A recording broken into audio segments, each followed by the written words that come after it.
This video is courtesy of Martin Logan, the world's leader in handcrafted electrostatic and folded motion loudspeaker technology for audiophiles and home theater enthusiasts.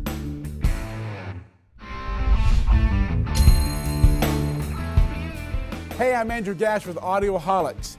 Can you use the words Bluetooth and high-quality audio in the same sentence? That's what we'll explore today, and that's what Mass Fidelity is going after with their new Relay Hi-Fi wireless receiver. This $249 Bluetooth receiver is a very simplistic-looking product. In fact, it's milled out of a solid block of aluminum, and it has these really nice rounded corners that kind of makes it look like something Apple's chief designer Jony Ive would approve of. The receiver integrates, well, with any hi-fi audio system. I mean, literally any system. You just connect the stereo analog outputs in the back to the AV receiver or a preamp, and you're ready to go. It's nearly foolproof, and aside from a power button and the stubby antenna on the back, there's nothing else to make it confusing or difficult. The configuration is nearly as easy. You just bring up your portable device and select it in your Bluetooth settings. Ours came up as Relay 0039. There's no complex pairing or any of that. It just works. So after you're connected, you can then stream any audio source that works on your connected device. I used Spotify on my iPhone, for example, and that's a music service that I've had difficulty connecting to other streaming devices, like an older Logitech transporter. With Mass Fidelity's Relay, you can stream the audio from any app to your home theater or two-channel listening rig. In less than 60 seconds, I was up and streaming my favorite music from my phone with Spotify, Pandora, and more. Now, I want to get to the listening tests as fast as possible because, well, that's where this gets interesting. But let me tell you what's kind of inside the box. The Relay streams both AAC and aptX over Bluetooth. It uses a 24-bit Burr Brown PCM 5102 DAC, which is designed for AV receivers and Blu-ray players. So with aptX, you can have audio bandwidth that matches CD quality. You just can't have it on an iOS device. So really, you're still trapped there with the standard A-tube DP stereo Bluetooth transmission. What Mass Fidelity claims to do is to leverage the codec, the audio processor, and the DAC to minimize artifacts and deliver cleaner sound.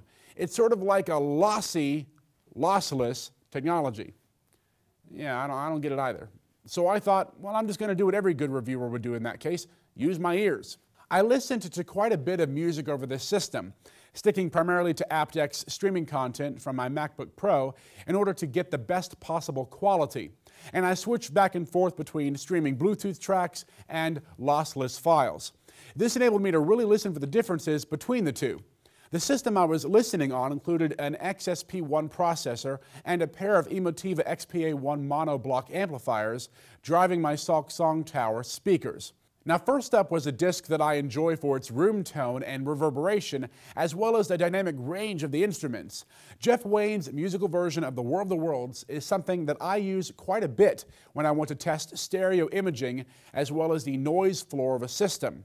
There are some very quiet passages, like the opening, the Eve of the War track, which feature solitary voiceover and some subtle reverb. Okay, now here's where this does get fun, because it really did sound good. I mean, the bass seemed pretty even on both the aptX Bluetooth stream and my streaming lossless files. I thought I might have detected a hint of the top end frequencies being peeled back on the aptX stream, but it was very subtle, and I'm not sure if I trust myself enough to take it any further. I mean, we're talking 12 kilohertz and higher. Honestly, I played more and more tracks like Overjoyed by Jars of Clay, and the vocals matched up perfectly, as did the bass and guitar. I have to say, I was somewhat skeptical, but I'd have to tip my hat to the Relay. It sounds really good, a fact that I especially appreciated when I began to run the same A/B tests, but this time using my iPhone, which does not support aptX. Now, the Relay is smart, so it will drop back in order to stream the subband coding of the A2DP Bluetooth, but it sounds flat and lifeless compared to the better aptX, so keep that in mind. Overall, I really do like this little aluminum box. I mean, it works great. It'll stream high-quality audio over Bluetooth, and what sounded, at least to me, like CD quality audio. What do you know? Truth in advertising. How novel. So the question for this video is this. Do you stream audio to your primary home audio system? And if so, how do you do it? Post a comment on this video or over on our Facebook page at facebook.com/Audioholics and let us know.